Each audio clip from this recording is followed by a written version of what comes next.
Enzi Storia sempat insecure oleh suaranya ketika tertawa ngakak. Presenter sekaligus aktris Enzi Storia mengaku sempat mengalami krisis percaya diri karena bentuk badan dan suaranya. Enzi Storia mengatakan bahwa perasaan tersebut muncul saat dirinya terjun ke dunia entertainment.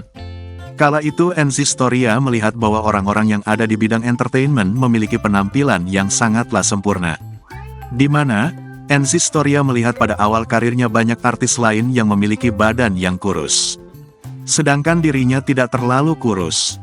Hal itu menjadi salah satu faktor yang membuat Enzi Storia merasa insecure. Tak cuma itu, Enzi juga merasa insecure dengan suara tertawanya yang terdengar sangat gamblang. Ia merasa bahwa perempuan di industri entertainment tidak lumrah melakukannya. Menurut Enzi Storia, ketika ia tertawa sampai ngakak, suara yang ia keluarkan membuatnya merasa malu.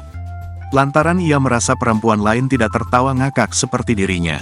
Hal ini membuat Enzi merasa tertekan hingga akhirnya ia menemukan cara sederhana untuk berdamai dengan insecurities yang dimiliki. Cara tersebut dapat ditiru oleh kamu yang memiliki kecemasan serupa dengan Enzi. Enzi biasanya akan mengajak dirinya sendiri untuk berdialog.